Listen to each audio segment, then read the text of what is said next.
नमस्कार रंदे भैया शेळीपालन फार्मवरती स्वागत आहे। बघा आजचा व्हिडिओ माझ्या हिशोबानं तर मी सगळ्यात महत्त्वाचा बनवत आहे बरं का। आता तुम्हाला तो महत्त्वाचा असेल नसेल ती दुय्यम गोष्ट आहे, पण माझ्या हिशोबानं मी सगळ्यात महत्त्वाचा बनवतोय। कारण ऐकून घ्या। व्हिडिओ असा आहे की म्हणजे शेळीपालन करायचं आहे, बरेच लोक म्हणतात आणि हा व्हिडिओ मी त्यांच्यासाठीच काढणार आहे की नोकरी सोडून रंदे भैया मला शेळीपालन करायचं आहे। रंदे भैया या कामाला कटाळलो म्हणून शेळीपालन करायचं आहे। रंदे भैया लय पैसे कमवतोय आणि त्याचं पाहून मला आता शेळीपालन करायचं आहे। दुसरी गोष्ट, त्या अमक्या माणसानं मेंढ्या वळून जमीन घेतली म्हणून आता मला बी मेंढ्या पाळायच्या आहे, शेळी पाळायची आहे। अमुक माणसानं शेळ्या मेंढ्यांवर घर बांधलं म्हणून मला आता शेळी पालन करायचंय। नोकरीला कटाळलो म्हणून नोकरी सोडून शेळी पालन करायचंय। मला कोणीतरी असं सांगितलंय की शेळ्यांमध्ये लय पैसा आहे म्हणून आता मला शेळी पालन करायचंय। जर असे कारण असताना जर तुम्ही शेळी पालन करत असाल तर तुम्ही ते करावं का नाही करावं, आणि करायचं असेल तर कसं करावं आणि नाही करायचं असेल तर का नाही करावं ते मी तुम्हाला आजच्या व्हिडिओमध्ये सांगणार आहे। चला तर मग रंदे भैया शेळीपालन फार्मवरती स्वागत आहे। नमस्कार मित्रांनो, मी कुवारा रंदे भैया। कुवारा म्हणजे अजून लग्न काही झालं नाही तुमच्या रंदे भैयाचं, पण होईल लवकरच कधीतरी। तर आजच्या टॉपिकला सुरुवात करताना आपण बघूयात की नेमकं शेळीपालन करताना काय लफडे होत आहे लोकांची। हे बघा, सगळ्यात पहिला आणि महत्त्वाचा मुद्दा तो म्हणजे काय, लोक शेळीपालन करताय दुसऱ्याचं बघून। तर माझं सगळ्यात महत्त्वाचं आणि मेन कारण आहे तुमचा स्वतःचा हेतू सापडावा। त्यानं केलं म्हणून मला करायचं आहे असं म्हणून जर तुम्ही करत असाल तर याच्यामध्ये फेल होण्याचे चान्सेस 100 आणि 1% आहे, ध्यानात ठेवा। दुसरी गोष्ट, कोणाला तरी जमलं म्हणून मला पण जमेल ही तुमची सोच एकदम चुकीची आहे, ही बी गोष्ट ध्यानात ठेवा। त्याला जमलं नाही म्हणून मला जमणारच नाही ही बी चूक आणि ही बी सोच तेवढीच चुकीची आहे, हे बी ध्यानात ठेवा। तर पहिले तुमच्या मनातून येत आहे का ते बघा। सगळ्यात महत्त्वाचं सांगतोय, तुमच्या मनात जर असेल शेळीपालन करायचं तरच शेळीपालन तुम्ही करा। कारण एक जनावर सांभाळणं सोपी गोष्ट नाही, ही गोष्ट ध्यानात ठेवा कधी बी। या जनावराला लय काळजी घ्यावी लागते भाऊ। तुम्हाला सगळ्यात महत्त्वाचं सांगतो मी, सगळ्यात पहिले तर जनावर मशीनवाने बंद करून ठेवता येत नाही की 2 दिवस लग्नाला जायचं आहे मग मशीन बंद करून ठेवतो आणि मग तिसऱ्या दिवशी चालू करतो।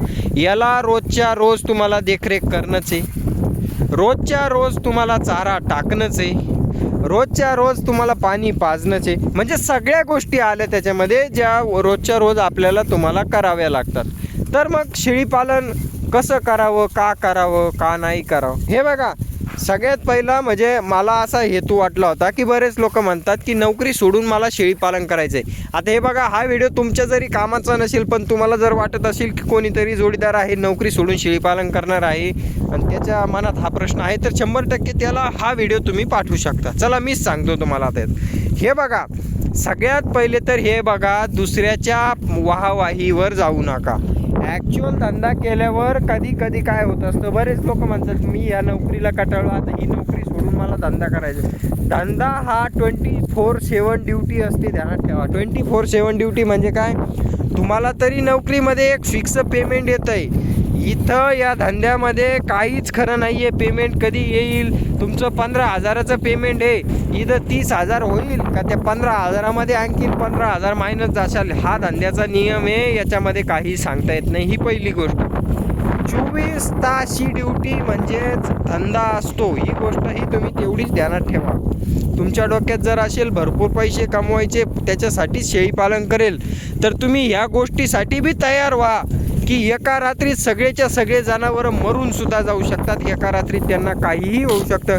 कधी विषबाधा होते, कधी काय प्रॉब्लेम होतो, कधी तणनाशक खातात, कधी उभ्या शेडमध्ये साथीचे आजार येतात, कधी कधी काही अडचणी येतात आणि ह्या येणाऱ्या अडचणी किंवा मी जे शब्द बोलतोय हे 100% होणारे शब्द आहे म्हणून तुम्हाला सांगतोय, ही गोष्ट ध्यानात ठेवा.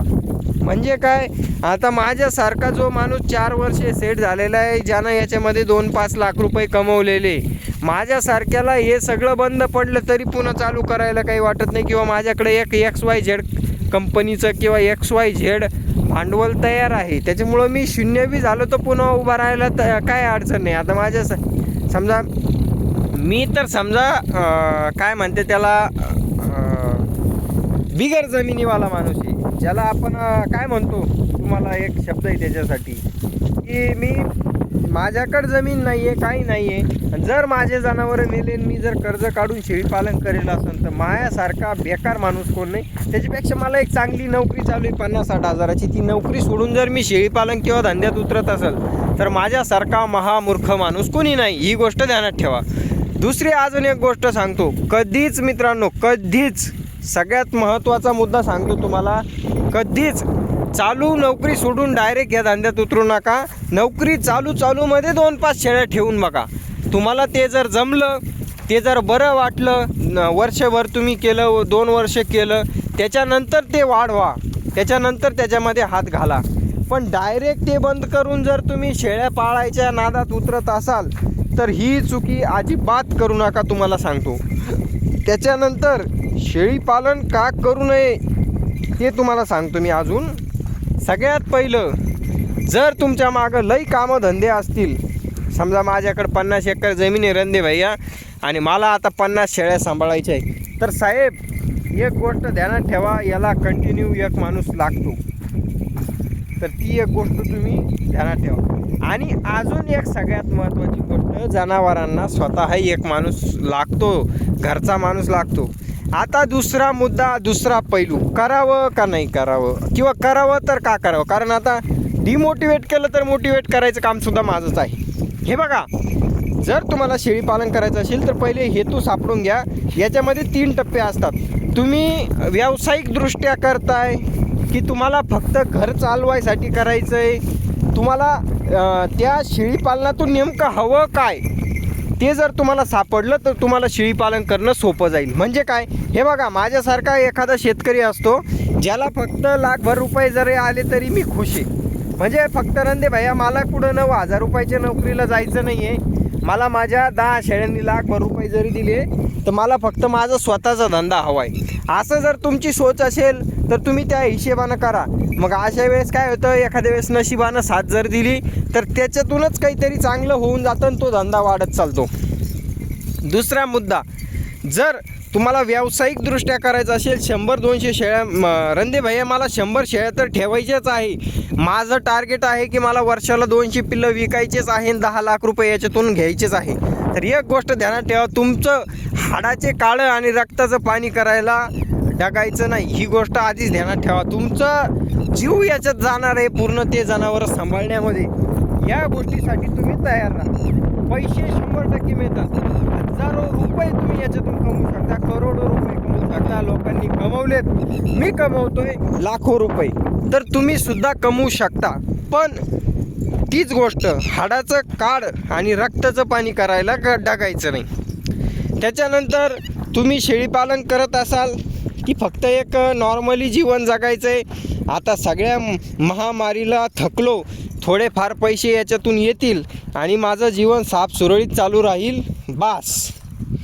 किंवा मग कोणी म्हणतं शौक म्हणून करायचं, तर एक गोष्ट ध्यानात ठेवा, शौक म्हणून करत असाल तर 50 जनावरं किंवा 5 जनावरं बी ठेवायची गरज नाही, एकच ठेवा आणि चांगली ठेवा, त्या जनावराला सांभाळा. हां, शौकमध्ये तुमचा खर्च किती होतो हे बघायचं नसतं, ते जनावर कसं राहतं हे बघायचं असतं. जर तुम्ही शौक म्हणून करत असाल तर सगळ्यात महत्त्वाचं पुन्हा तेच सांगतो, तुमचा हेतू शोधा त्या धंद्यामध्ये. तुम्ही का करताय? तुम्हाला जर घर चालवण्यासाठी करायचं आहे तर त्या हिशोबानं करा. तुम्हाला जर व्यावसायिकदृष्ट्या करायचे, पैसे कमवायचे, त्या हिशोबानं करा. शौक म्हणून करायचं आहे तर त्या हिशोबानं करा, पण आधी ठरवा तुम्हाला करायचं आहे काय. पण तुमचं जर फिक्सच नसेल की मला करायचं आहे काय, तर गडबडी होते. त्याच्यामागं कारणं तुम्हाला सांगतो मी. आता काय आहे माहिती आहे का, तुम्ही करताय घर चालवण्यासाठी आणि गेले व्यावसायिकदृष्ट्या करायला तर लफडा लय मोठा होतो. त्याच्या ठिकाणी तुमचे जनावरं मरून जातात. कधी कधी काय लफडा, कधी कधी काय लफडा. कारण याच्यामध्ये नियम असा आहे, आता रिॲलिटी तुम्हाला सांगतो, प्रत्येक हेतू हा वेगवेगळ्या दृष्ट्या चालू केला जातो आणि प्रत्येक गोष्ट ही वेगवेगळ्या दृष्ट्या पार पाडल्या जाते. ही गोष्ट ध्यानात ठेवा. म्हणजे काय, जसं थोडक्यात गरिबाचं लग्न थोडं वेगळं आणि श्रीमंताचं वेगळं, पॉईंट तोच राहतो. गरिबाच्या लग्नात बी आत्या रुसून बसणारे, श्रीमंताच्या लग्नात लोक येऊन म्हणणारे गुलाबजामुला साखर कमी होती. बस तशीच गंमत आहे. थोडं हलकं केलं तर तुम्हाला ते सोपं जातं आणि परिस्थितीनुसार केलं तर अजून सोपं जातं. ही गोष्ट ध्यानात ठेवा. जसं जशी तुमची अनुभव ऐपत वाढेल त्या हिशेबानं तुम्ही जनावरं वाढीत चाला. 100% पैसा भरपूर आहे. पुढच्या व्हिडिओमध्ये तुम्हाला सांगतो या धंद्यामध्ये तुम्ही करोडो रुपये कसे कमवू शकता, लाखो रुपये कसे कमवू शकता, हजारो रुपये कसे कमवू शकता. कारण तिन्ही गोष्ट सांगणं महत्त्वाचे आहे. कारण तुमच्या लिमिटनुसार तुम्हाला करायचं आहे. रंदे भाई आम्हाला लाख रुपये भेटले बा झाले, रंदे भाई 10 लाख भेटायलाच पाहिजे, रंदे भाई 50 लाख कमवायचे तरच हा धंदा करायचा. तर तिन्ही गोष्टी सांगतो कशा कशा पद्धतीने केल्या जाऊ शकत्या. आजचा व्हिडिओ हा नॉर्मली होता की हेतू तुमचा शोधा, शेळीपालनाचं महत्त्व काय. बाकी रंदे भाई या शेळीपालन फार्मला सबस्क्राईब करून घ्या. नॉर्मली व्हिडिओ होता पण खूप महत्त्वाचा मला वाटला म्हणून थोडंसं सांगा वाटलं. कोणाला बोरिंग वाटू शकतो ठीक आहे, पण ज्याला ज्याला खरंच मनापासून आवडला एक लाईक करून जा.